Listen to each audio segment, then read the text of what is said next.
Toum, toum, toum, toum, toum, toum, toum. Toum, toum, toum, toum, toum, toum, toum. Toudoum. Bonjour à toutes et à tous. Alors, dans la série des sujets qui fâchent sur la langue t'appartient, bienvenue sur cette séance destinée à vous faire découvrir ou redécouvrir deux notions de base de la grammaire, le genre et le sexe. Des notions souvent mal connues et plus subtiles qu'elles n'en ont l'air, sans parler des répercussions importantes qu'elles peuvent avoir dans la société tout entière, au-delà des questions langagières. Je vous la présenterai en deux parties parce que j'ai beaucoup de choses à dire sur le sujet et c'est plus facile à enregistrer comme ça. Dans cette première partie, je poserai les définitions de base, un vocabulaire précis et justifié, les caractéristiques du genre, et je terminerai sur la question du genre dit neutre qui véhicule beaucoup de malentendus en français.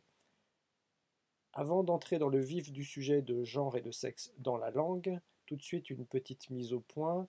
Je parlerai ici de la différence linguistique qui existe entre genre et sexe.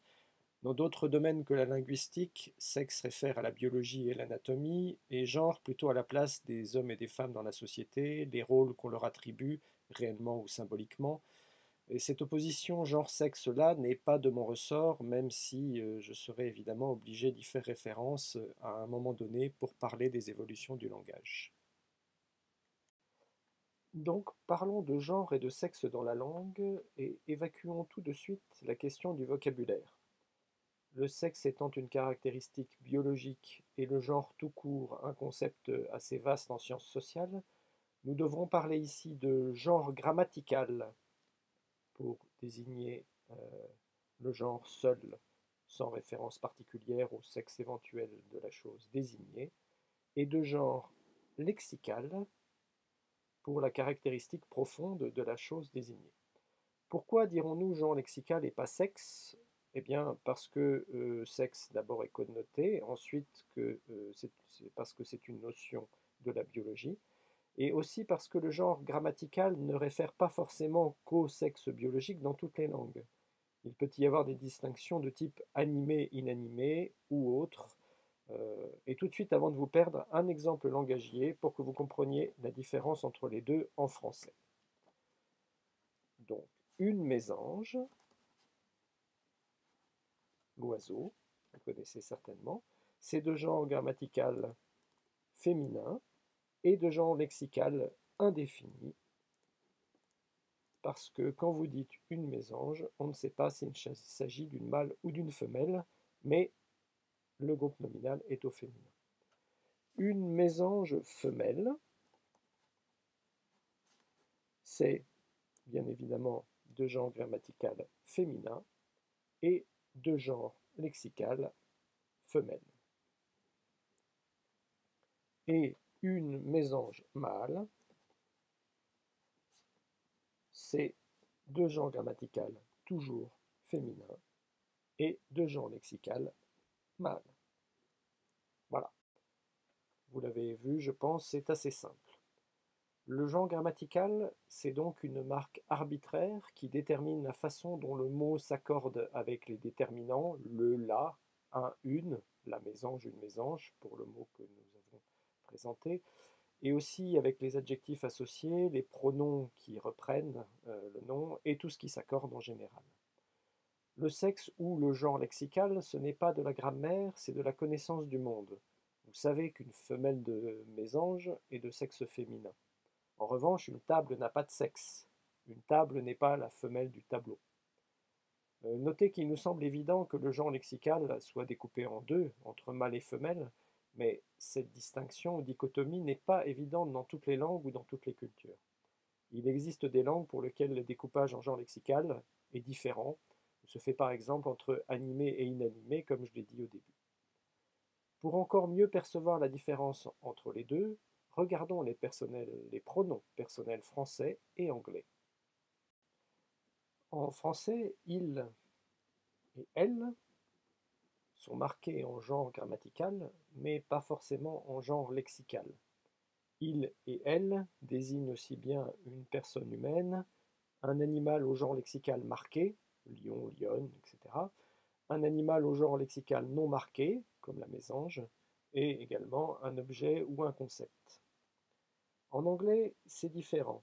He et she sont marqués en genre lexical, le premier désignant une personne de sexe masculin, donc genre grammatical et genre lexical obligatoire, et she, pareil, she désigne une personne de sexe féminin, toujours. Et pour tout le reste en anglais, on a le pronom it, it, qui désigne aussi bien les objets que les animaux, bref, tout ce qui n'est pas humain. Au pluriel, le français fait la même distinction qu'au singulier, avec il et elle, alors que l'anglais a le pronom they, qui recouvre tous les cas de figure. Alors, vous voyez déjà qu'au travers seulement de quelques exemples en deux langues, la question est plus complexe qu'elle n'y paraît. On va aller encore plus loin. Une des particularités du genre grammatical en français, c'est qu'il peut être motivé ou non. On parle de motivation du genre quand le genre grammatical correspond au genre lexical. Je vous explique au travers de 4 cas de figure. Premier cas de figure, le genre est motivé si le genre grammatical représente le genre lexical. Donc, une femme, une lionne, une fille réfèrent à des êtres de sexe féminin, alors que un homme, un lion ou un garçon réfèrent à des êtres de sexe masculin. Vous avez donc une correspondance directe entre le genre grammatical et le genre lexical. Vous avez donc une motivation grammaticale. Deuxième cas, le genre n'est pas motivé s'il ne renvoie pas à un être sexué, et donc quand il n'y a pas de correspondance entre le genre grammatical et le genre lexical. Ainsi, une table n'a pas de sexe, enfin je ne crois pas. La grande majorité des noms en français ont un genre grammatical, mais ne renvoient pas à un sexe. La logique, une montre, le par-dessus, la rambarde, le flegme, la compassion, l'autobus, la tempête, la pâtisserie, le bidule, le machin. Tous ces mots ont un genre qu'on dit non motivé et arbitraire, car choisi indépendamment de la question du sexe. Petite parenthèse, il arrive d'ailleurs que des mots soient dissibles dans les deux genres, comme un ou une après-midi, ou que des mots changent de genre au cours de l'histoire, comme clope, qui était un mot masculin au départ et qui est aujourd'hui plutôt employé au féminin. Ce qui est intéressant, c'est que ça ne change rien à la chose désignée, à part peut-être une légère connotation dans certains cas. Donc, parenthèse dans la parenthèse, est-ce qu'il peut y avoir une connotation liée au genre arbitraire? Autrement dit, le fait qu'un nom de chose soit genré, masculin ou féminin, a-t-il une influence sur notre façon de la percevoir? Si on en croit certaines blagues et certains sketchs de comiques, oui c'est possible, à condition que la connotation soit orientée et que le public y soit réceptif. La question m'a déjà été posée plus largement dans la langue, et il m'est arrivé de lire des discussions enflammées sur un thème du genre: comment se fait-il que toutes les calamités soient féminines?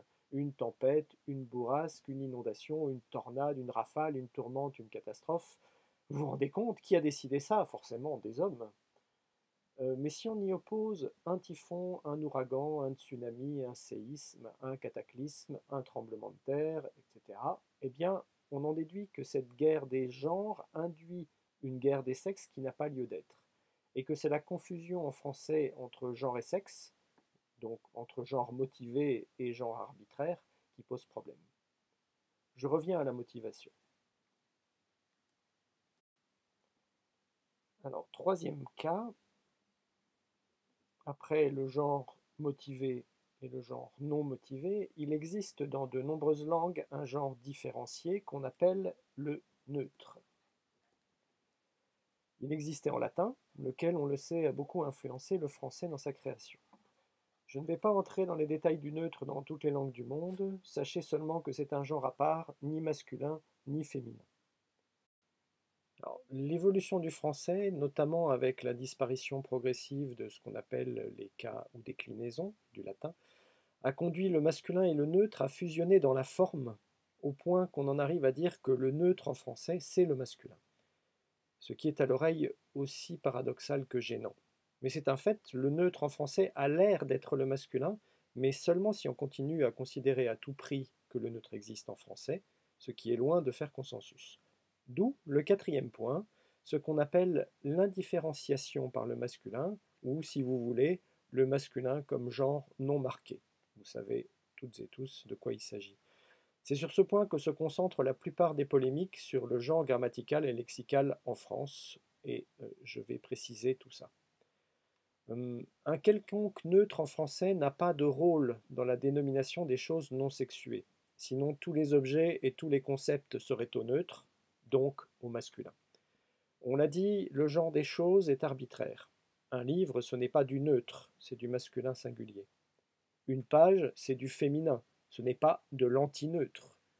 Ce qui conduit le neutre soit à ne plus exister du tout, soit à représenter quelque chose qui n'est pas neutre, à savoir le genre d'un groupe contenant au moins un homme ou un individu de sexe masculin, auquel cas on pourra parler de neutralisation des genres lexicaux et de genres indifférenciés, voire le genre d'une profession exercée par une femme, mais dont le nom est enregistré comme n'ayant pas de forme féminine spécifique, comme les emblématiques auteur et écrivain, qu'on recommence seulement depuis peu à féminiser en autrice et écrivaine notamment.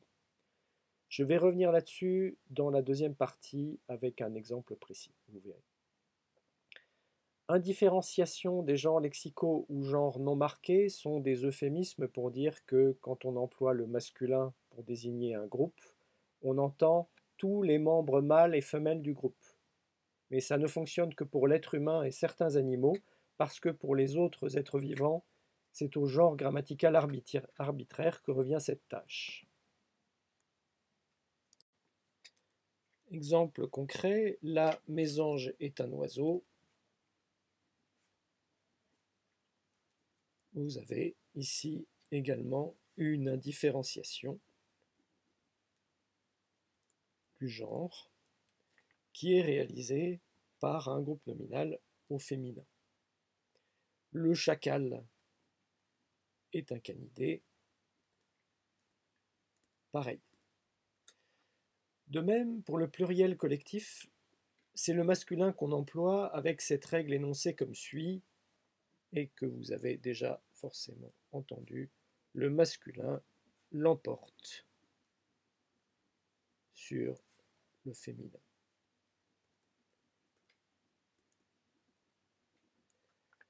C'est une règle ambiguë dans sa forme, qui existe toujours et qui est toujours enseignée comme ça, mais de moins en moins. Il y a des enseignants qui se battent contre cette formulation et qui en proposent d'autres.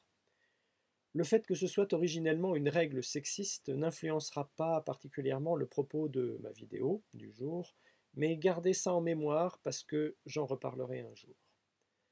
Notons simplement que la règle dite de proximité existait et était courante dans la langue française avant le XVIIe siècle, comme par exemple dans la phrase « Les renards et les belettes sont belles ».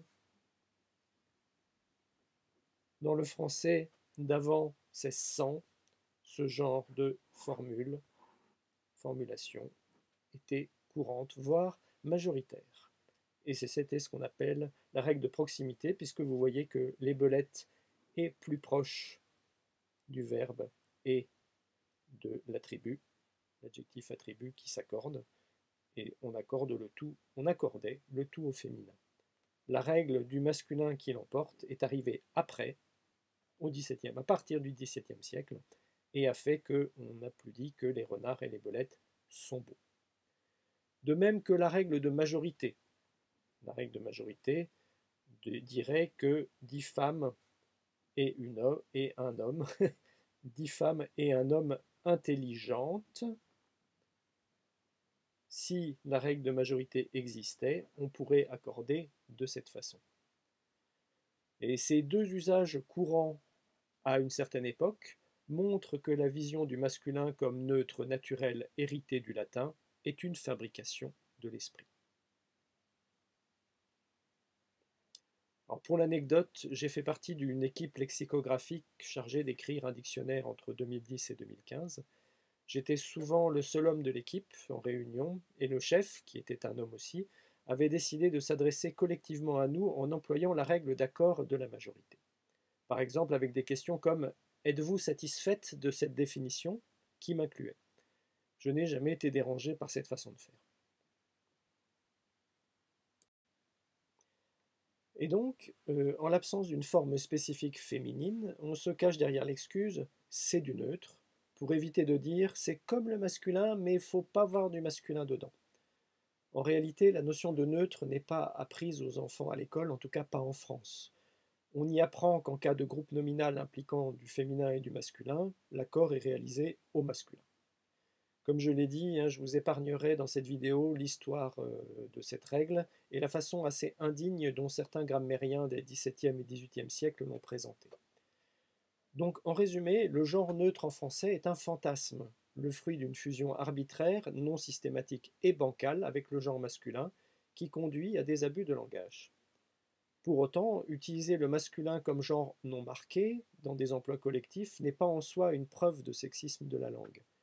L'homme détruit la planète n'est pas une phrase sexiste a priori. L'homme et la femme sont intelligents non plus. À condition d'accepter dans un cas comme dans l'autre cette notion d'indifférenciation du genre et de genre non marqué pour justifier ces emplois qui sont ancrés dans la grammaire. Toutefois, si vous voulez, à la lumière de ce que je vous ai dit, dire que le masculin serait aussi le neutre, alors pensez à une rencontre sportive qui serait arbitrée par un joueur de l'équipe la plus forte. Vous voyez l'analogie? L'autre équipe protesterait, comme il se doit, mais le règlement stipule que c'est comme ça et pas autrement. C'est un joueur de l'équipe la plus forte qui va arbitrer le match. Et il ne faut pas s'inquiéter, ce joueur est neutre. Non, non, il n'est pas de l'équipe la plus forte. Il n'y a pas d'équipe plus forte, il est neutre. Or, ça peut très bien fonctionner, évidemment, lors d'une rencontre amicale et sans enjeu, bien sûr, mais dès qu'il y a compétition, alors les problèmes peuvent apparaître. Et dans la société, il arrive que la notion de compétition, au sens large, apparaisse quand on ne s'y attend pas, y compris pour des questions de domination, sexisme, patriarcat et tout ce qui s'ensuit. Dans cet ordre d'idées, la langue devient un outil et un enjeu de société dans la bagarre. On peut donc parler de neutralisation ponctuelle, d'indifférenciation ou de genre non marqué dans les pluriels collectifs ou coordonnés, mais il n'est pas question de neutre et il convient certainement de faire attention à la façon de l'enseigner. Voilà pour cette première partie, je vous dis à très bientôt pour la deuxième. Je recommencerai en parlant du genre chez les animaux, avant de conclure avec un exemple très concret qui pose problème et qui illustre la question épineuse de la féminisation du langage. N'hésitez pas à laisser des commentaires dès à présent pour exprimer votre ressenti par rapport à cette question, vos points de vue, vos idées, et aussi de vos réactions par rapport à la manière dont je l'ai présentée. Ciao!